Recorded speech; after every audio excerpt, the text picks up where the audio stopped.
दोस्तों, जहां एक तरफ मॉडर्निटी अपनी रफ्तार पकड़ रही है, वहीं एक देश ऐसा भी है जहां इस्लाम अपनी रवानी में जी रहा है। नेचुरल ब्यूटी, इकोनॉमिक एम्बिशन और स्पिरिचुअल डेप्थ के संग। दोस्तों, ये कहानी है मलेशिया की, जहां हर अजान के साथ एक नई पहचान उगती है और हर मस्जिद एक नई रोशनी बनकर चमकती है। अस्सलाम वालेकुम व्यूअर्स, कमेंट्स में वालेकुम अस्सलाम जरूर लिखिएगा। दोस्तों, मलेशिया साउथ ईस्ट एशिया में स्थित है। इसकी कैपिटल का नाम है कुआलालंपुर। अगर बात की जाए इसके टोटल एरिया की, तो ये 3,30,803 स्क्वायर किलोमीटर है और मलेशिया में इस्लाम ऑफिशियल रिलीजन है। आइए दोस्तों, बात करते हैं कि मलेशिया में इस्लाम कैसे आया। दोस्तों, मलेशिया में इस्लाम का सफर ना तलवारों के साथ शुरू हुआ था, ना युद्ध के जोर से। ये था एक शांतिपूर्ण दवा का सफर, यानी कि प्रचार के जरिए, जहां ईमानदारी, व्यापार और इंसानियत ने लोगों के दिल जीत लिए। 7 से 8 सेंचुरी में अरब, यमनी और गुजराती मुस्लिम व्यापारी मलेशिया के बंदरगाहों जैसे केदा और मलक्का में आए। ये लोग सिर्फ माल ही नहीं बल्कि दीन की रोशनी भी साथ लाए थे। दोस्तों, 1136 ईस्वी में यहाँ की राजा ने इस्लाम कबूल किया और बने सुल्तान मुजफ्फर शाह फर्स्ट, मलेशिया के पहले मुस्लिम रूलर। और दोस्तों, दूसरी सबसे बड़ी डेवलपमेंट हुई 15वीं सेंचुरी में, जब राजा परमेश्वरा ने इस्लाम कबूल करके अपना नाम सुल्तान सिकंदर शाह रखा। मलक्का एक इस्लामिक पावर बन गया। इस्लाम यहाँ व्यापार, निकाह और सूफियों के जरिए फैला। सूफी संत ने मलय भाषा में कुरान और हदीस का तर्जुमा करवाया, जिससे आम लोगों तक दीन पहुंचा। ये एक्सपेंशन पीसफुल था और लोगों ने अपनी मर्जी से इस्लाम अपनाया। दोस्तों, यही मलेशिया की इस्लामिक आइडेंटिटी की बुनियाद बनी। अगर बात की जाए आज के मलेशिया की, तो वहाँ की प्राइम मिनिस्टर है अनवर इब्राहिम और यहाँ पर लोकतांत्रिक चुनाव हर 5 साल में होते हैं। दोस्तों, यहाँ इस्लाम सिर्फ एक ऑफिशियल रिलीजन ही नहीं बल्कि हर इंस्टीट्यूशंस का पार्ट है, जैसे कि एजुकेशन, फाइनेंस, गवर्नेंस और इवन टूरिज्म भी इस्लामिक वैल्यूज पर बेस्ड है। दोस्तों, अगर पॉपुलेशन की बात की जाए तो मलेशिया की टोटल पॉपुलेशन है 35 मिलियन, यानी कि 3 करोड़ 50 लाख। अगर बात की जाए मुस्लिम पॉपुलेशन की, तो ये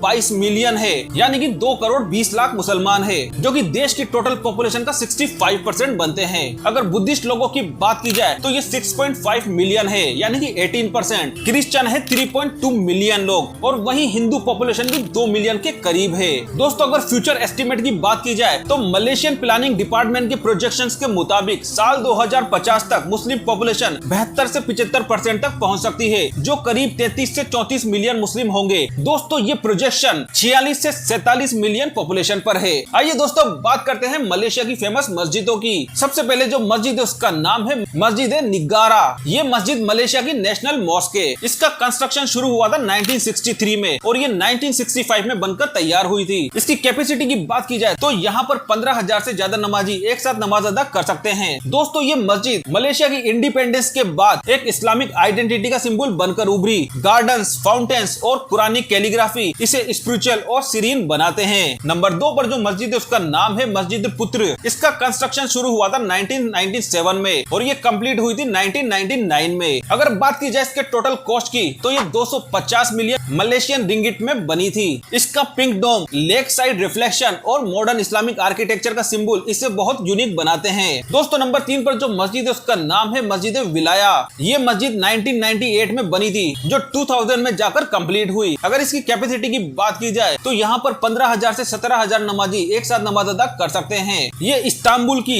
ब्लू मॉस्क से इंस्पायर है। इसके इंटीरियर में मार्बल फ्लोर्स, टर्किश शैंडिलियर्स। दोस्तों, मलेशिया में ये मस्जिद सिर्फ इबादत का ही नहीं बल्कि इस्लामिक हेरिटेज का एक लिविंग उदाहरण है। दोस्तों, अगर मलेशिया की टोटल मस्जिदों की बात की जाए तो ये अप्रोक्सीमेटली 20,291 है और साल 2050 तक यहाँ पर 25,000 से ज्यादा मस्जिदें होने का अनुमान है। दोस्तों, मलेशिया में हर एक नई टाउनशिप के साथ एक मस्जिद का होना जरूरी माना जाता है। दोस्तों, मलेशिया की इकोनॉमी एशिया की फास्टेस्ट ग्रोइंग इकोनॉमी में आती है। एग्रीकल्चर, मैन्युफैक्चरिंग और सर्विस सेक्टर यहाँ की इकोनॉमी का बैकबोन है। अगर यहाँ की जीडीपी की बात की जाए तो ये 470 बिलियन डॉलर के आसपास है। मेजर एक्सपोर्ट्स में पाल्म ऑयल, पेट्रोलियम और इलेक्ट्रॉनिक्स ये प्रमुख है। दोस्तों, अगर बात की जाए मलेशिया की एजुकेशन एंड यूनिवर्सिटीज की, तो इंटरनेशनल इस्लामिक यूनिवर्सिटी मलेशिया यानी कि IIUM multilingual Islamic curriculum plus modern science को पढ़ाती है। यूनिवर्सिटी ऑफ मलाया ये एक टॉप रैंक यूनिवर्सिटी है। दोस्तों, मलेशिया एक कल्चरल पैराडाइज है। मलेशिया हलाल टूरिज्म में ग्लोबली टॉप रेटेड डेस्टिनेशन माना जाता है फॉर मुस्लिम ट्रेवलर्स के लिए। दोस्तों, विजन 2030 और विजन 2050 के तहत मलेशिया अपने आप को एक high income develop Islamic country बनाना चाहता है, जहां मॉडर्निटी और इस्लामिक वैल्यू वैल्यूज का परफेक्ट ब्लेंड हो, जहां एक मस्जिदें, इस्लामिक डिजिटल प्लेटफॉर्म्स और हलाल इकोनॉमिक जोन्स उस फ्यूचर का हिस्सा है। दोस्तों, मलेशिया सिर्फ एक देश ही नहीं, एक मिसाल है कि कैसे इस्लाम, डेवलपमेंट और डाइवर्सिटी एक साथ जी सकते हैं। हर अजान यहाँ एक नए इरादे की निशानी है और हर मस्जिद एक नई रोशनी। तो दोस्तों, अगर आपको ये वीडियो पसंद आई हो तो वीडियो को लाइक करें, चैनल को सब्सक्राइब करें। फिर मिलेंगे एक नए वीडियो में एक नए टॉपिक के साथ। तब तक अल्लाह हाफिज।